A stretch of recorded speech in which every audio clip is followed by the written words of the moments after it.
आइए आज डिस्कस करते हैं कोल। कोल जैसे हमने प्रीवियस लेक्चर्स में डिस्कस किया था कि कोल फॉसिल फ्यूल का सॉलिड फॉर्म है। क्लासिफिकेशन जो देखा था हमने इसके जस्ट पहले, उसमें हमने कोल को उसके सॉलिड फॉर्म में रखा था। तो कोल जो है वो जनरली हम देखते हैं कि ब्लैक कलर का होता है, ऐसा हमारी हम सबकी अंडरस्टैंडिंग है। कोल जो है वो मोर देन 80% फ्यूल सप्लाई करता है इंडस्ट्रीज को। और इंडिया में कोल के बहुत सारे माइंस हैं, कॉलरी माइंस बोलते हैं जिसको हम। तो ये मेनली जिस स्टेट्स में है वो स्टेट्स हैं बंगाल, बिहार, झारखंड। झारखंड में बहुत ज्यादा कॉलरी माइंस हैं। एमपी, छत्तीसगढ़ और जम्मू एंड कश्मीर, ये ऐसे मेजर स्टेट्स हैं जहां कोल प्रोडक्शन होता है, कोल की माइनिंग होती है। कोल की क्वालिटी जो है वो कोल में प्रेजेंट ऐश पे डिपेंड करती है। होता क्या है ना कि जैसे हम कोल खरीद के लाते हैं तो कोल में कंबस्टिबल पार्ट मतलब जलने वाला पार्ट जो रहता है वो भी रहता है और बिना जलने वाला पार्ट भी रहता है, क्योंकि कोल जो है वो लकड़ी, पेड़ पौधे, जीव जंतु इससे मिलकर के बना हुआ है। तो कोल में सिर्फ कार्बन का ही कंटेंट होता है ऐसा नहीं है, कार्बन के अलावा और भी बहुत सारी चीजें होती है। जैसे हम लकड़ी को जलाते हैं ना तो राख बच जाता है, ऐश, लेकिन उस ऐश को भी तो हम लकड़ी के भाव में ही खरीदते हैं। उसी तरह से कोयले में भी ऐश का कंटेंट रहता ही है, लेकिन जिस कोयले में ऐश का कंटेंट ज्यादा रहेगा उस कोयले की क्वालिटी इंफीरियर कहलाएगी, और जिसमें ऐश का कंटेंट कम रहेगा उसकी क्वालिटी सुपीरियर कहलाएगी। तो अगर देखा जाए इंडियन कोल का अगर हम एक एवरेज लेते हैं तो उसमें 20% ऐश कंटेंट रहता है। अब अगर कोल का केमिकल कंपोजिशन देखा जाए तो कोल जो है वो बेसिकली बना रहता है कार्बन मॉलिक्यूल से, हाइड्रोजन से और ऑक्सीजन से। एक चीज और हमेशा के लिए मतलब एक की पॉइंट बता रही हूं कि जितने भी लिविंग थिंग्स हैं, चाहे वो प्लांट हो या एनिमल हो, कुछ भी हो, उसमें CHO रहेगा ही। CHO मतलब कार्बन, हाइड्रोजन और ऑक्सीजन, ये रहेंगे ही। इसके अलावा चूंकि उसमें प्रोटीन रहता है, विटामिन रहते हैं, ये सब रहते हैं, तो इसके लिए बहुत ही स्मॉल क्वांटिटी में नाइट्रोजन, फॉस्फोरस और सल्फर भी प्रेजेंट रह सकता है। तो इस तरह से अगर हम देखें ओवरऑल कंपोजिशन कोल का क्या हुआ, तो कोल में मेनली रहेगा carbon, hydrogen. Hydrogen generally moisture के फॉर्म में रहता है, हाइड्रोजन और ऑक्सीजन मिलकर के मॉइस्चर बनाते हैं तो मॉइस्चर के फॉर्म में रहता है। कार्बन गैस के फॉर्म पे रहता है। तो कार्बन, हाइड्रोजन, ऑक्सीजन और थोड़ी बहुत क्वांटिटी इस पे नाइट्रोजन, फॉस्फोरस और सल्फर की रहती है। तो ये क्या होता है, जब कोल जलता है ना तो ये जो कार्बन वाला कंटेंट है और कार्बन मोनोऑक्साइड ये एनर्जी देता है, और बाकी जो NPS है ये उसका ऐश कंटेंट बनाते हैं। तो जिसमें जैसा कि हमने पहले ही कहा कि कोल में अगर ऐश कंटेंट ज्यादा रहेगा तो वो इंफीरियर कोल कहलाएगा। आइए अब देखते हैं कि ऐश कंटेंट के हिसाब से कोल को या उसकी क्वालिटी के हिसाब से कोल को कितने पार्ट में डिवाइड किया गया है। हमने ब्रीफली प्रीवियस लेक्चर में देखा था कि सॉलिड फ्यूल कोल को हम 4 पार्ट में डिवाइड कर सकते हैं, पीट, लिग्नाइट, बिटुमिनस और एंथ्रासाइट। मैंने एक आपको हिंट दिया था कि A मतलब A ग्रेड मतलब सबसे अच्छा, तो इन चारों में सबसे अच्छा कोल कौन सा रहेगा, एंथ्रासाइट। अब जहां कहीं पर भी थर्मल पावर प्लांट लगता है तो सबसे पहले उस जगह का सर्वे होता है। कोलरी माइंस तो है, कोल तो मिल रहा है, लेकिन कोल की क्वालिटी कैसी है, क्योंकि हम खरीद रहे हैं कोयला। कोयला जब लेकर आते हैं तो उसका ट्रांसपोर्टेशन चार्ज लगता है, सब कुछ लगता है, लेकिन जलाने के बाद अगर उसमें ऐश कंटेंट ज्यादा रहा तो दूसरे शब्दों में हम क्या बोलेंगे कि हम उस ऐश को भी कोयले के भाव में खरीद के ले आए। अब जब ऐश बच गया तो उसको इंडस्ट्री से बाहर निकालना, उसका सॉलिड वेस्ट मैनेजमेंट भी करना होगा, तो उसमें हमको अलग से खर्च करना पड़ता है।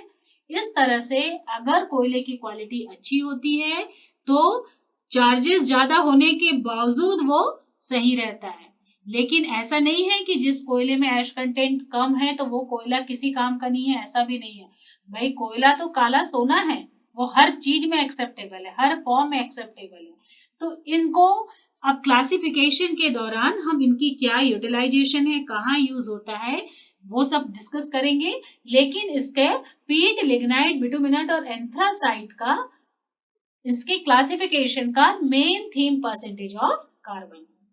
आइए देखते हैं सबसे पहला वाला पीट। पीट जो है ये क्वालिफिकेशन प्रोसेस के दौरान एक सेमी प्रोसेस्ड पार्ट है। मतलब अभी तक प्लांट से कोल पूरी तरह से नहीं बना है, उसके बीच का पार्ट जो है वो कहलाता है पीट।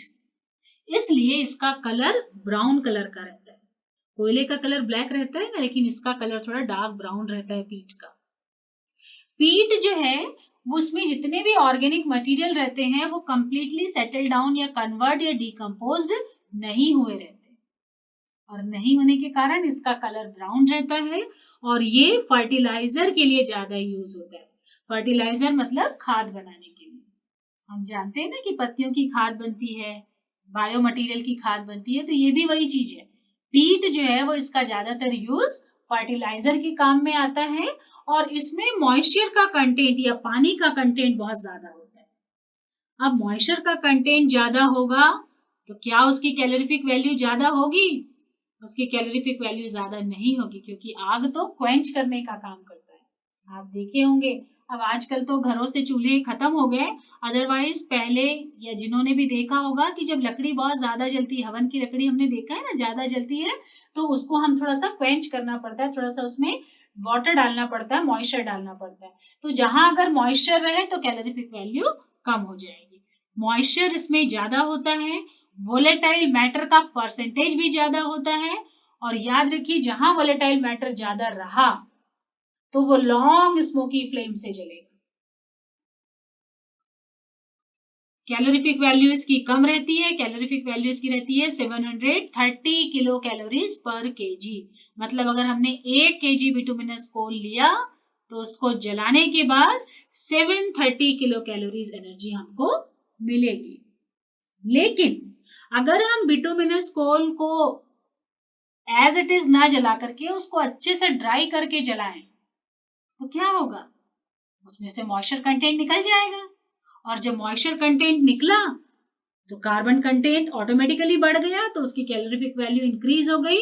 तो जहां पहले कैलोरीफिक वैल्यू 730 किलो कैलोरीज थी, अब वो बढ़ करके 3000 से लेकर के 5000 हो जाती है। ये पीट कोल इंडस्ट्री के लिए जनरली यूज नहीं किया जाता, ये डोमेस्टिक पर्पस के लिए यूज किया जाता है, और इसको ड्राई करके इसके ब्रिकेट्स बना लिए जाते हैं, जिसको कि फ्यूल ब्रिकेट्स कहते हैं। या ये स्मॉल स्केल इंडस्ट्रीज पे यूज हो सकता है जहां हाई कैलोरीफिक वैल्यू की जरूरत नहीं होती। स्मॉल स्केल इंडस्ट्री मतलब जहां हीटिंग करना रहता है, थोड़ा बहुत कुकिंग करना रहता है, उस जगह पे ये ठीक है। लेकिन जैसे स्टील को पिघलाने के लिए 1000 डिग्री सेंटीग्रेड से ज्यादा टेम्परेचर की जरूरत पड़ेगी, तो उस समय ये हम यूज इसको नहीं कर सकते। तो this is the first form of coal, that is peat, जो कि सेमी डिकम्पोज्ड पार्ट है, ब्राउन कलर का होता है। ज्यादातर इसका यूज फर्टिलाइजर के रूप में किया जाता है। इसकी कैलोरीफिक वैल्यू कम होती है, इसमें मॉइस्चर कंटेंट और वोलेटाइल मैटर दोनों ही ज्यादा होता है। इसके ब्रिकेट्स बना करके फ्यूल केक के रूप में यूज करते हैं। अब ये लिग्नाइट में कार्बन का परसेंटेज कम है, इसमें कार्बन का परसेंटेज जो है वो ऑलमोस्ट 3% के लगभग रहता है इसमें कार्बन का परसेंटेज। अब सेकंड वाला जो कोल है उस पे आते हैं, लिग्नाइट। लिग्नाइट जो है ये डेवलपमेंट का नेक्स्ट स्टेज है। लिग्नाइट में कार्बन का परसेंटेज थोड़ा सा ज्यादा रहता है, इसमें मॉइस्चर का परसेंटेज जो है वो पीट की तुलना में कम रहेगा। इनिशियली इसमें मॉइस्चर का कंटेंट 30 to 40% रहता है, और जब हम इसको सोलर ड्राई कर लेते हैं, अच्छे से सुखा लेते हैं, तो ये मॉइस्चर का परसेंटेज रिड्यूस होकर के 6% तक आ जाता है। कलर की बात की जाए अगर, तो कलर इसका भी ब्राउन होता है, लेकिन अगर टेक्सचर देखा जाए तो ये वुडी टेक्सचर का होता है। जैसे हमने पढ़ा था कि पहले पीच को हम ब्रिकेट के फॉर्म पे यूज करते हैं, तो यहाँ हम लिग्नाइट को पल्वेराइज कर लेते हैं। पल्वेराइज करना मतलब उसका बारीक चूरा बना लेते हैं, पाउडर बना लेते हैं, और उस फॉर्म पे लिग्नाइट को यूज किया जाता है। इसकी कैलोरीफिक देखिए पीच से ज्यादा है क्योंकि परसेंटेज ऑफ कार्बन ज्यादा है, मॉइस्चर कम है, इसलिए इसकी वैल्यू कितनी है, calorific value 7000 to 11500 kilo joule per KG. ये हुआ लिग्नाइट। लिग्नाइट इसी तरह से जो स्मॉल स्केल इंडस्ट्रीज है, डोमेस्टिक इंडस्ट्रीज है, उस पे लिग्नाइट कोल यूज होता है कमर्शियल पर्पस पे। अब दो हमने डिस्कस कर लिए, पीट और लिग्नाइट। अब आते हैं नेक्स्ट वाले, बिटुमिनस। हमको मालूम है कि हमने जो क्लासिफिकेशन दिया है वो किसके बेसिस पे है, according to percentage of carbon. तो बिटुमिनस जो है वो सबसे, वास्तव में अगर सोचा जाए तो बिटुमिनस ही कोल है। बिटुमिनस में डिकम्पोजिशन ऑलमोस्ट कंप्लीट हो चुका रहता है, इसलिए इस कोल का कलर ब्लैक कलर का रहेगा।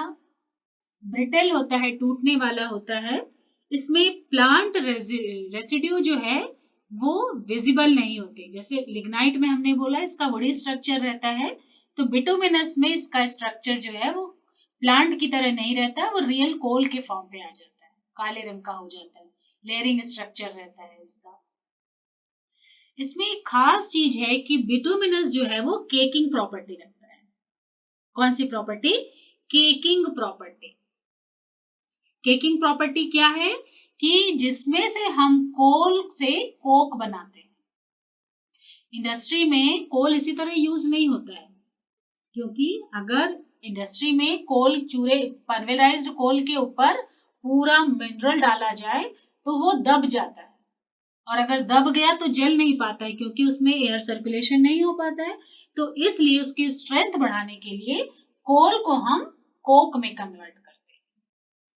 तो बिटुमिनस में केकिंग पावर होता है। कोल को कोक में कन्वर्ट करने का जो टर्म है वो केकिंग पावर कहलाता है। तो अगर बिटुमिनस में मॉइस्चर कंटेंट ज्यादा है तो भी अच्छा है, और नहीं है तो भी अच्छा है। कैसे? अगर मॉइस्चर कंटेंट और वोलेटाइल मैटर का कंटेंट ज्यादा है तो उस बिटुमिनस कोल से हम कोल गैस बना लेते हैं, और अगर उसमें मॉइस्चर कंटेंट और वोलेटाइल मैटर का कंटेंट कम है तो उससे हम कोक बना लेते हैं। तो इस तरह से अगर देखा जाए तो बिटुमिन कोल में कार्बन का परसेंटेज 40 to 90% रहता है। देखिए कितना इंप्रूव हो गया है कार्बन, 40 to 90% रहता है, और 40 to 90% कार्बन है, और मॉइस्चर इसमें बहुत कम रहता है।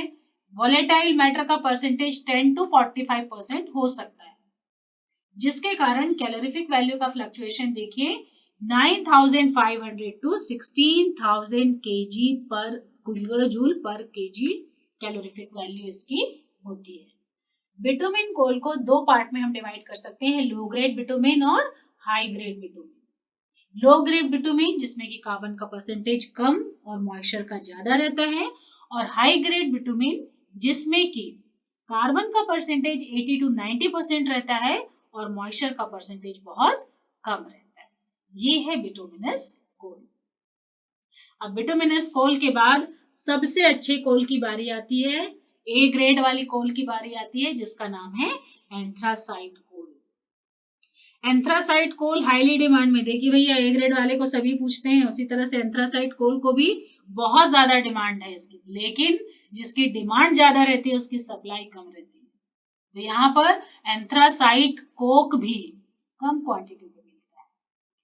पूरा पीट बन गया, लिग्नाइट बन गया, बिटुमिन बन गया, उसके बाद और जो रिफाइंड प्रोसेस रहेगा वो लास्ट स्टेज का प्रोसेस का कोल कहलाता है एंथ्रासाइट कोक। एंथ्रासाइट कोक तो कहला रहा है, इसमें कार्बन का परसेंटेज देखिए कितना है, 92 से लेकर के 98%, पूरी तरह से कार्बन ऑलमोस्ट। और जब कार्बन ज्यादा हो गया तो इसकी कैलोरीफिक वैल्यू बहुत ज्यादा रहती है।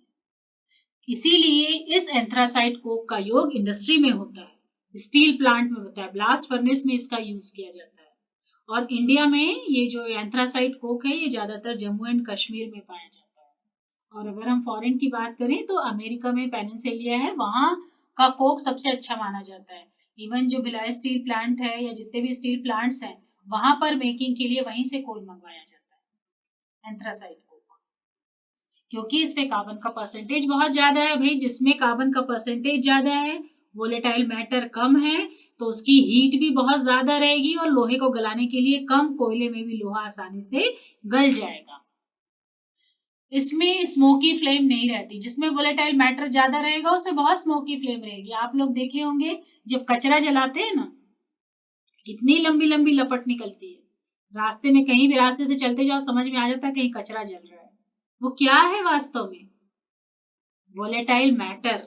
उसमें प्रेजेंट वोलेटाइल मैटर जब बाहर निकलता है तो वही लॉन्ग फ्लेम बनाता है, लॉन्ग स्मोकी फ्लेम बनाता है। एंथ्रासाइट को बहुत ही हार्ड रहता है, बहुत ही डेंस रहता है, इसको बारीक करना बहुत मुश्किल है, लेकिन इसकी कैलोरीफिक वैल्यू बहुत हाई होने के कारण से एंथ्रासाइट कोक जो है वो इंडस्ट्रियल पर्पस के लिए ही यूज होता है।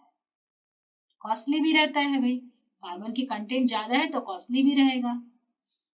अब देखिए, इसको हम पूरा इसका ग्रेजुअल डिस्क्रिप्शन इस डायग्राम के थ्रू हम देख सकते हैं। इस डायग्राम में कितने ब्यूटीफुली दिखाया गया है। फर्स्ट स्टेप में आप देखिएगा पूरा यहाँ पर प्लांट बेस्ड सर्वाइवल है, पूरा प्लांट, एनिमल, मार्शी एरिया, दलदली एरिया सब दिख रहा है। उसका थोड़ा सा कन्वर्शन हुआ तो वो बन गया पीट में। पीट में आप देखेंगे कि फाइबर स्ट्रक्चर सब दिख रहे हैं। पीट के बाद जैसे जैसे टाइम बढ़ते गया, प्रेशर बढ़ते गया, हीट बढ़ते गया, तो पीट कन्वर्ट हो गया लिग्नाइट में। आप डायग्राम से देख रहे होंगे उसको। और लिग्नाइट के बाद यही लिग्नाइट फिर ये टाइम, प्रेशर और हीट कंटिन्यूअस आगे कैरी फॉरवर्ड होते जा रहा है, जो बन गया बिटुमिनस में और आगे बन गया एंथ्रासाइट में। लास्ट स्टेज जो है वो एंथ्रासाइट। अब क्वांटिटी भी देख लीजिए, पीट की क्वांटिटी ज्यादा है और एंथ्रासाइट की क्वांटिटी बहुत ही कम है, बहुत कंप्रेस्ड हो गया। और कंप्रेस्ड होने के कारण से इसको तोड़ना बहुत मुश्किल रहता है, और पीट को तो आराम से टुकड़े में करके हम उसको फर्टिलाइजर के रूप में यूज कर सकते हैं। कलर का डिफरेंस भी आप देख सकते हैं। कोल, बिटू, एंथ्रासाइट का कलर एकदम जेट ब्लैक कलर है, बिल्कुल डार्क ब्लैक कलर का। तो इस तरह से क्लासिफिकेशन ऑफ सॉलिड फ्यूल में हमने कोल पोर्शन को रख के उसके बारे में पूरा ग्रेजुअल डिस्कस किया।